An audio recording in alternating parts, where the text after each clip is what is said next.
வனப்பகுதியில் ஏற்பட்டிருக்கக்கூடிய வறட்சி மாநிலம் முழுவதும் ஒரு வறட்சி ஏற்பட்டிருக்கு. அது வனப்பகுதியும் விட்டு வைக்கவில்லை. இதனால் வனவிலங்குகள் உணவு நீர் இல்லாமல் அவதியுற்று வருகின்றன. இதனால் வேறு வழி இல்லாமல் நிலப்பகுதிகளுக்குள், அதாவது நம்முடைய நகரப்பகுதிகளுக்குள், கிராமங்களுக்குள் வர வேண்டிய ஒரு சூழல் ஏற்பட்டது.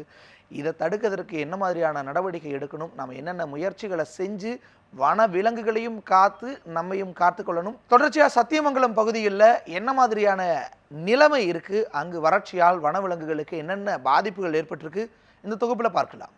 சத்தியமங்கலம் புலிகள் காப்பகத்தில் யானைகள், காட்டெருமைகள், புலி, சிறுத்தை, கழுதை புலி, கரடி, மான்கள் மற்றும் அரிய வகை விலங்குகள் உள்ளன. குறிப்பாக 1500க்கும் மேற்பட்ட யானைகளும் 60க்கும் மேற்பட்ட புலிகள், 100க்கும் மேற்பட்ட சிறுத்தைகளும் உள்ளன. சத்தியமங்கலம் புலிகள் காப்பகம் பகுதியில் இருந்து வெளியேறும் காட்டு யானைகள் நிலமட்டத்தில் அமைக்கப்பட்ட அகழிகளை தாண்டி விவசாய நிலங்களுக்குள் புகுந்து விடுகின்றன. ஆழமான அகலமான அகழிகள் அமைக்கப்படாததால் யானைகள் சாதாரணமாக அதில் இறங்கி மேலே இருக்கின்றன. தண்ணி கரெக்டாக விட்டாங்கன்னா வனத்துறை மூலிமா ஒரு 40 குட்டை 50 குட்டை அமைச்சு அந்த வனத்துறையில் தொட்டிகளுக்கு தண்ணி நிறையா டெய்லியுமே அதுக்கு நிரப்பினாங்கன்னா வனவிலங்குகள் வந்து நம்ம விவசாய பூமிக்கு வராது, வாழையில் அழிக்காதுங்க. அந்த அகழிங்கிற தோன்றதை கண் துடைப்புக்கு வேண்டி பண்ணியிருக்காங்க. அந்த அகழி வந்து கண் துடைப்பு பண்ணதுனால அந்த வனவிலங்குகள் வந்து ரெகுலராக நம்ம ஊருக்குள்ளே வருது. உடனடியாக வனத்துறை என்ன பண்ணணும்னா, உங்களுக்கு அகழியை வந்து 10 அடி ஆழம் 10 அடி அகலம் ஒரு குறிப்பிட்ட ஒரு டென்டர் விட்டுறாங்க. டென்டர் விட்டிங்கன்னா பார்த்தீங்கன்னா அது வந்து சும்மா 3 அடி 4 அடி வெட்டி விட்டு அப்படியே விட்டு போயிடறாங்க, கிடப்பில் போட்டுறாங்க. அகலையும் வெட்டி அதில் வந்து சூரிய ஒளி மூலிமா எர்த்து இது கொடுத்தாங்கன்னா அது இன்னும் முழுமையாக கட்டுப்படுத்தலாம். சத்தியமங்கலம் வனத்தில் கடும் வறட்சி நிலவுவதால் காட்டார்கள் வறண்டு போயுள்ளன. வனக்குட்டைகளில் வெப்பக்காற்று வீசுகிறது. நிலத்தடி நீரும் அதாள பாதாளத்துக்கு சென்று விட்டது. வனமே காய்ந்து சருகாகி கிடக்கிறது.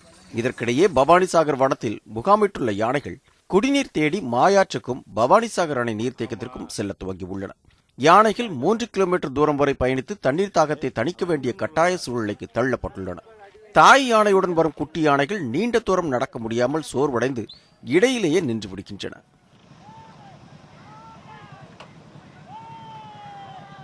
இந்நிலையில் வடகிழக்கு பருவமழை பொய்த்து விட்டதால் வனக்குட்டைகள், வன ஓடைகள் மற்றும் பள்ளங்கள் வறண்டு கிடக்கிறது. இதனால் தண்ணீர் மற்றும் தீவனம் தேடி காட்டு விலங்குகள் வனத்தை விட்டு வெளியேறி அருகில் உள்ள கிராமங்களுக்குள் புகுந்து அங்கு சாகுபடி செய்த விவசாய பயிர்களை சேதப்படுத்துகின்றன. மேலும் மனித உயிரிழப்புகளும் ஏற்படுகின்றன. இதற்கு முக்கிய காரணம் யானைகள் வழித்தடத்தை மறைத்து ஆடம்பர பங்களாக்கள், தங்கும் விடுதிகள் மற்றும் கேளிக்கை விடுதிகள் அமைப்பது, வன விலங்குகளை வேட்டையாடுவது என குற்றச்சாட்டுகள் எழுந்துள்ளது. அந்த உல்லாச விடுதிகள்லாம் கட்டதுனால அந்த யானை வழித்தடங்கள் மாறி அது காட்டை விட்டு வெளியே வருது. இதனால் அந்த பகுதியில் போகக்கூடிய சாதாரண பொதுமக்கள் பெரிய அளவில் பாதிக்கப்படுறது மட்டுமல்லாமல் ஆண்டுக்கு 10 பேர் 15 பேர் இந்த விலங்குகளால் தாக்கப்பட்டு உயிரிழக்கிறாங்க. அதே போல் அந்த சிறுத்தைகள் நடமாட்டம் அதிகமாகிடுச்சு. வனவிலங்குகளுடைய வழித்தடங்கள் ஆக்கிரமிப்பு மட்டுமல்லாமல் வனவிலங்குகளை வேட்டையாடுறது சில இடங்களில் சட்டத்துக்கு புறம்பாக நடக்கிறத அனுமதிக்கிற மாதிரியான சூழல் நிலவரதுனால இந்த வேட்டையாடுதல் தடுத்து நிறுத்தப்படணுங்கிறது இங்கே மிக முக்கியமான காரணம்.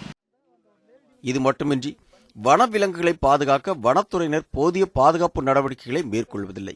குறிப்பாக விலங்குகளுக்கு தேவையான உணவு, தண்ணீர் போன்ற தேவைகளை ஏற்பாடு செய்வதில்லை என்பது மேலும் ஒரு குற்றச்சாட்டாக உள்ளது. யானைகள் விவசாய பயிர்களை சேதப்படுத்தினால் நஷ்ட ஈடும் வழங்குவதில்லை. காட்டு விலங்குகளை கொன்றால் தண்டனைக்குரிய குற்றம் என வனத்துறையினரும் தெரிவிக்கின்றனர். இதனால் யானைகளையும் வன விலங்குகளையும் கட்டுப்படுத்த முடியாமல் விவசாயிகள் பாதிப்புக்குள்ளாகி உள்ளனர். வனத்துறை பார்த்தீங்கன்னா இப்போ ஒரு சாதாரணமாக நம்ம காட்டுக்குள்ளே வர்ற பன்னிவோ வேறு ஏதாவது ஒரு விலங்குவோ ஏதோ நாய் கடிச்சு கொண்டு போட்டா உடனே பெரிய வழக்கம், கொலை வழக்கு மாதிரி, கொலை வழக்கை விட பெரிய வழக்கம் பதிவு பண்ணி தூக்கி உள்ளே வச்சு 1 லட்சம் 2 லட்சம்னு ஃபைனு, காசு பிடுங்கிறது, இந்த மாதிரி நிறைய வனத்துறைங்க பண்ணிட்டு இருக்கிறாங்க. அவங்களுடைய நோக்கமே வந்து வன விலங்குகள் வந்து வெளியே வருது, அடி வருதுங்கிறதெல்லாம் ரெண்டாவது. அவங்க வந்து இதை வச்சு காசு பண்ணணும் அப்படிங்கிறத அவங்க நோக்கத்தில் பண்ணிட்டு இருக்கிறாங்க. பண்ணாரி, புதுவடவள்ளி, கொத்தமங்கலம், வாணிப்புத்தூர் உள்ளிட்ட 25க்கும் மேற்பட்ட இடங்களில் வனத்தொட்டி அமைத்து அதில் லாரிகள் மூலம் தண்ணீர் நிரப்பப்பட்டு வருகிறது. நீர் நிரம்பிய வனத்தொட்டியில் யானைகள், புலிகள், சிறுத்தை, செந்நாய்கள் மற்றும் கரடிகள் நீர் அருந்தி வருகின்றன. தண்ணீர் தொட்டி எதிரே வைக்கப்பட்ட தானியங்கி கேமராவில் விலங்குகள் தண்ணீர் குடிக்கும் காட்சிகள் பதிவாகியுள்ளன. இதன்படி விலங்குகளின் தண்ணீர் தேவைக்கேற்ப தொட்டிகளில் தண்ணீர் நிரப்பப்பட்டு வருகிறது. தொடர்ந்து விலங்குகளை பாதுகாக்கவும் ஊருக்குள் வராமல் தடுக்கவும் வனத்துறை நடவடிக்கை எடுக்க அப்பகுதி மக்கள் கோரிக்கை விடுத்துள்ளனர். செய்திப்பிரிவு நியூஸ் 7 தமிழ்.